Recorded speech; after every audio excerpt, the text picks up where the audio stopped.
भारत माता की भारत माता की छत्रपती शिवाजी महाराज की धर्मवीर छत्रपती संभाजी महाराज की जय भवानी जय भवानी जय जय जय जय जय भवानी जय जय जय जय जय शिवाजी बोल पुंडलिक वरदा हरी विठ्ठल श्री ज्ञानदेव पंढरीनाथ भगवान की गणपती बाप्पा। आज मला अतिशय आनंद आहे की महाराष्ट्र या ठिकाणी स्वित्झर्लंडमध्ये बृहन महाराष्ट्र मंडळाच्या माध्यमातून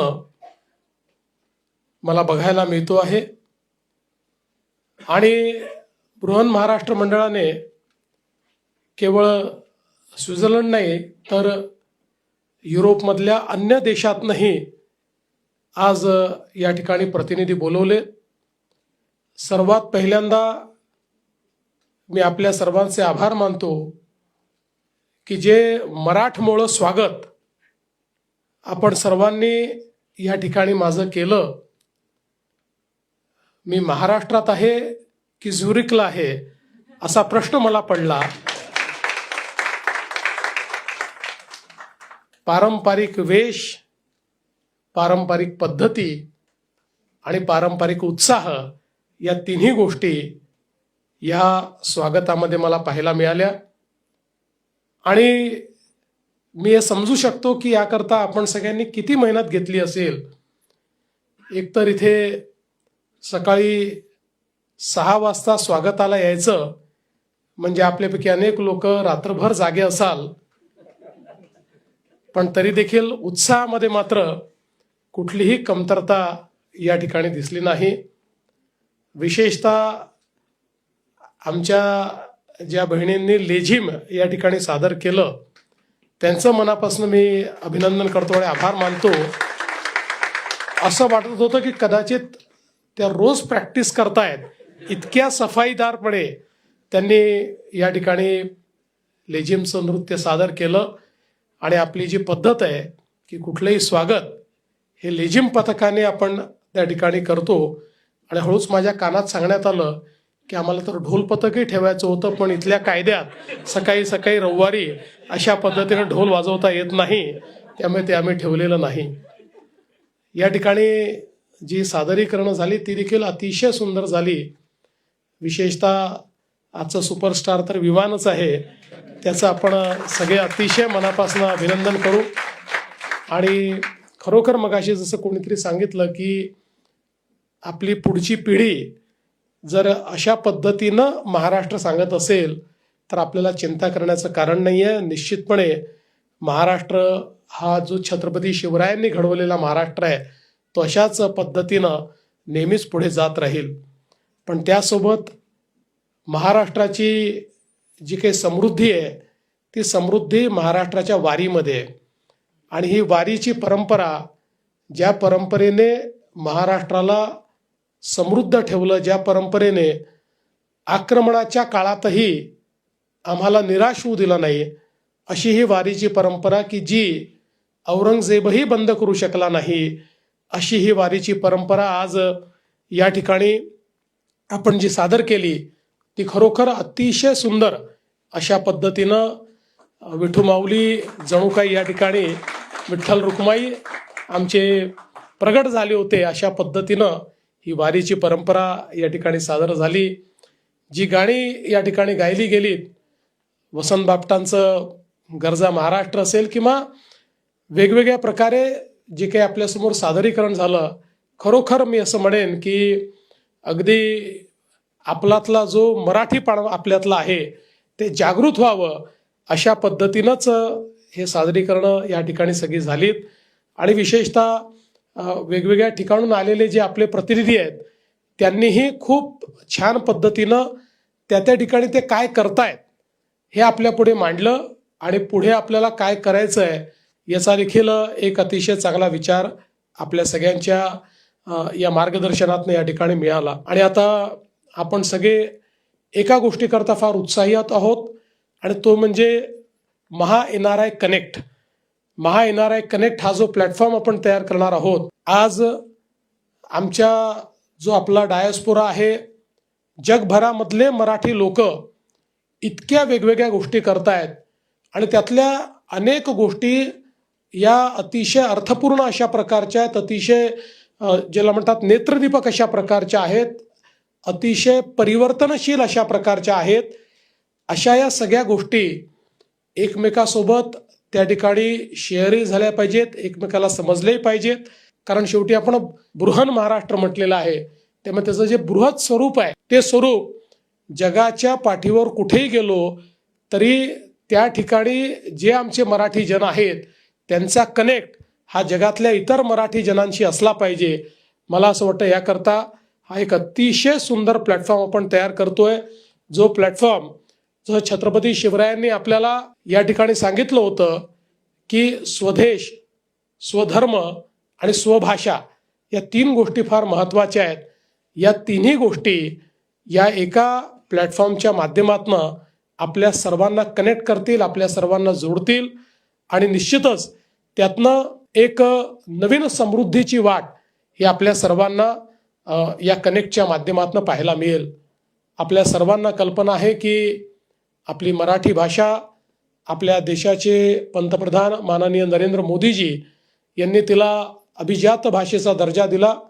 मी नेहमी असं सांगतो की मराठी भाषा अभिजात होतीच, परंतु त्याला राजमान्यता मिळणं हे महत्त्वाचं होतं आणि या निर्णयामुळे राजमान्यता मिळाली आणि आपल्या सर्वांना अभिमान आहे की आता मराठी भाषेला अभिजात भाषेचा दर्जा मिळालाय आणि या मराठी भाषेच्या संवर्धनाकरता, मराठी भाषेच्या ला अधिक समृद्ध आणि संपन्न करण्याकरता आपण सगळे मिळून या ठिकाणी प्रयत्न करणार आहोत. आणि खरोखर यामध्ये आपलं जे काम आहे ते याकरता अतिशय महत्त्वाचं आहे की आपण भारताबाहेर, युरोपमध्ये, वेगवेगळ्या देशांमध्ये मराठी शाळा चालवता, मुलांना मराठी शिकवता. कारण भाषा एक असं माध्यम आहे की त्या भाषेने आपली संस्कृती, आपले संस्कार, आपले उत्सव, आपल्या परंपरा या सगळ्या गोष्टींशी आपण जोडलं जातो. आपलं साहित्य असेल, आपल्या कला असतील, या प्रत्येक गोष्टीशी आपण जोडलं जातो. आणि आजही मला असं वाटतं की भारतातलं जसं महाराष्ट्र हा एक प्रकारे सगळ्यात समृद्ध राज्य म्हणून महाराष्ट्राकडे पाहिलं जातं, पण भारतामध्ये सांस्कृतिक दृष्ट्याही सर्वात समृद्ध समाज जर कुठे असेल तर तो महाराष्ट्रामध्ये आहे. त्यामुळे केवळ महाराष्ट्राने भौतिक समृद्धी मिळवलेली नाही तर सांस्कृतिक समृद्धी देखील आम्ही मिळवलेली आहे. आणि मला असं वाटतं की खरं तर आम्ही आमची सांस्कृतिक समृद्धी टिकवली म्हणूनच भौतिकदृष्ट्या आम्ही समृद्ध होतो असं जर मी म्हटलं तर ते चुकीचं होणार नाही. आज मला सांगताना आनंद वाटतो की ज्या प्रकारची प्रगती आपला महाराष्ट्र करतोय, आज $1 ट्रिलियन इकॉनॉमीकडे आम्ही चाललो आहोत. आत्ता तरी कोणाशी स्पर्धा नाही आहे, कारण महाराष्ट्र या स्पर्धेमध्ये इतका पुढे आहे की आपल्या नंतर जो या स्पर्धेमध्ये दुसरं राज्य आहे ते राज्य आपल्यापेक्षा अर्ध्यावर आहे. त्यामुळे मला विश्वास आहे की पहिली सब नॅशनल $1 ट्रिलियन इकॉनॉमी भारतातली आपला महाराष्ट्रच असेल आणि पुढच्या 3 ते 4 वर्षामध्ये हे करून दाखवण्याचा प्रयत्न आम्हाला सगळ्यांना करायचा आहे. आज जसा मगाशी उल्लेख झाला की महाराष्ट्र FDI मध्ये नंबर 1 आहे, महाराष्ट्र स्टार्टअपमध्ये नंबर 1 आहे, महाराष्ट्र आपण जर विचार केला तर एक्सपोर्टमध्ये आज पहिल्या क्रमांकावर आहे, महाराष्ट्र मॅन्युफॅक्चरिंगमध्ये पहिल्या क्रमांकावर आहे. देशामध्ये जी काही डेटा सेंटर कॅपॅसिटी तयार झाली आहे त्याची 60% डेटा सेंटर कॅपॅसिटी ही आज महाराष्ट्राने तयार केलेली आहे. महाराष्ट्र आता AI मध्ये नंबर 1 आहे, महाराष्ट्र डिफेन्स मॅन्युफॅक्चरिंगमध्ये नंबर 1 आहे. त्यामुळे पहिल्या क्रमांकाची ही जी यादी आहे ही एक प्रकारे न संपणारी अशा प्रकारची यादी महाराष्ट्राची आहे. ज्या प्रकारे मोदीजींच्या नेतृत्वामध्ये देशामध्ये इन्फ्रास्ट्रक्चर तयार झालं त्यात सर्वाधिक आयकॉनिक इन्फ्रास्ट्रक्चर तयार करणारा देखील महाराष्ट्र आहे. आताच मुंबईचा उल्लेख झाला, मुंबई हे टोटली आपण ट्रान्सफॉर्म केलेलं आहे आणि पुढच्या काळात ते अजून ट्रान्सफॉर्म करणार आहोत. मी तुम्हाला विश्वासानं सांगतो, आजपासनं दरवर्षी तुम्ही जेव्हा मुंबईला याल, प्रत्येक वर्षी तुम्हाला एक बदललेली मुंबई दिसेल. आणि 2030 साली जगातल्या कुठल्याही विकसित राष्ट्राची जी राजधानी आहे त्यापेक्षा उत्तम अशा प्रकारची मुंबई ही पुढच्या 5 वर्षामध्येच आपल्याला तयार झालेली दिसेल. आणि केवळ मुंबईच नाही, तर हे ट्रान्सफॉर्मेशन पुण्यातही दिसेल, हे ट्रान्सफॉर्मेशन छत्रपती संभाजीनगरलाही दिसेल, हे नागपूरलाही दिसेल, हे नाशिकलाही दिसेल, हे कोल्हापूरलाही दिसेल. अतिशय चांगल्या पद्धतीनं आपण आता आपल्या कार्याचा वेग पकडलेला आहे. आणि मला विश्वास आहे की आपली टॅगलाईनच आहे, आता महाराष्ट्र थांबणार नाही. त्यामुळे महाराष्ट्र आता अतिशय वेगाने पुढे जाणार आहे. आणि या सगळ्या आपल्या वेगामध्ये आपल्या सगळ्यांचा जो सहभाग आहे तो अत्यंत मोलाचा आहे. मला असं वाटतं की एक प्रकारे तुम्ही वेगवेगळ्या देशातले महाराष्ट्राचे आणि मराठीचे राजदूत आहात. तुम्ही या ठिकाणी आपल्या महाराष्ट्राची संस्कृती, आपली भाषा याचा एक परिणाम, एक इम्पॅक्ट हा तयार करता. आणि विशेषतः ज्या प्रकारे आपल्या मराठी कम्युनिटीने, आपल्या सगळ्या मराठी लोकांनी जगभरात नाव कमावलेलं आहे, अनेक वेळा तुमच्याकडे पाहून त्या ठिकाणी आम्हाला सन्मान मिळतो की मराठी आहेत म्हणजे चांगले आहेत, कारण या देशामधल्या मराठी लोकांनी चांगलं काम केलं आहे.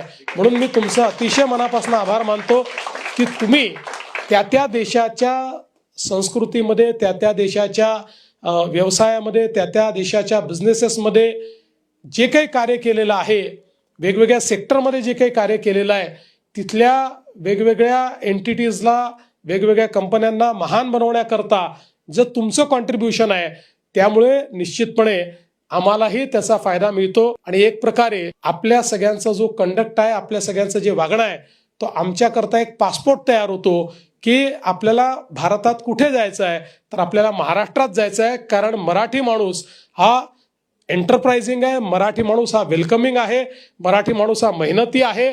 अशा पद्धतीनं आपल्या सगळ्या मराठी माणसाची एक प्रतिमा ही तुम्ही परदेशामध्ये या ठिकाणी तयार केली आहे. आणि म्हणून तुमचे अतिशय मनापासून आभार मानतो. आज खरं म्हणजे काय बोलावं आणि काय बोलू नये अशा प्रकारचं माझ्यासमोर संभ्रम आहे. कारण मी बोलत राहिलो म्हणजे नेत्याला तर माईक दिला तर तो किती वेळ बोलतो, पण मनातनं अनेक गोष्टी मला बोलाव्याशा वाटतात. पण तुमच्या सगळ्या स्वागताने मी निश्चितपणे भारावून गेलो. आणि मी तुम्हाला एवढंच सांगू इच्छितो की आम्ही एक अशा प्रकारचा महाराष्ट्र आणि अशा प्रकारचा देश तयार करतो आहोत की परदेशामध्ये राहून तुम्हालाही आपल्या महाराष्ट्राचा अभिमान हा वाढतानाच दिसेल. तो अभिमान कधी कमी होणार नाही. किंबहुना तुम्हीही अतिशय अभिमानानं आम्ही त्या महाराष्ट्रातनं येतोय की ज्या महाराष्ट्राने हे सगळं करून दाखवलं, अशा पद्धतीचा महाराष्ट्र घडवण्याचा प्रयत्न आमचा आहे. मी या सगळ्या प्रयत्नांमध्ये तुमच्या सहभागितेची आभारी मानतो आणि अधिक सहभागिता ही तुमच्याकडनं अपेक्षित आहे अशा पद्धतीनं आपल्या सर्वांना विनंती करतो. आज बृहन महाराष्ट्र मंडळाने हे जे काही अतिशय सुंदर, अतिशय भव्य आणि अतिशय मला असं वाटतं हृदयस्पर्शी अशा प्रकारचं जे स्वागत केलेलं आहे, त्याबद्दल आपल्या सर्वांचे मी मनापासून आभार मानतो. आपण सर्व लोक छत्रपती शिवरायांचं नेहमीच त्या ठिकाणी उल्लेख करतो. छत्रपती शिवरायांनी आपल्याला जे तेज दिलाय, आपल्याला जी राष्ट्रभक्ती दिलेली आहे, छत्रपती शिवरायांनी जो विचार आपल्याला दिलेला आहे तो अतिशय व्यापक अशा प्रकारचा विचार आहे. त्यामुळे जे लोक छत्रपती शिवरायांना मानतात त्या सगळ्यांना नेहमी नेतृत्वच करावं लागेल. त्यांच्यावर ही जबाबदारी असेल इतरांना सोबत घेऊन चालण्याची, त्यांच्यावर जबाबदारी असेल इतरांनाही विकासाकडे नेण्याची. आणि म्हणून मला विश्वास आहे की संपूर्ण भारताला आपण मराठी जन हे भारताचा स्वाभिमान बनू, भारताचा अभिमान बनू आणि या सगळ्या विकासाच्या वाटचालीमध्ये आपण सगळे एकत्रितपणे सगळ्यांना सोबत घेऊन पुढे जाऊ हा विश्वास व्यक्त करतो. पुन्हा एकदा आपल्या सर्वांचे आभार मानतो. विशेषतः आमची जी छोटी छोटी मुलं या ठिकाणी आलेली आहेत त्यांचं अतिशय मनापासून कौतुक करतो की ते बिचारे तेही रात्रभर जागे आहेत आणि तरी देखील त्यांच्याही उत्साहात कुठे कमतरता आलेली नाही. ही अतिशय आनंदाची गोष्ट आहे.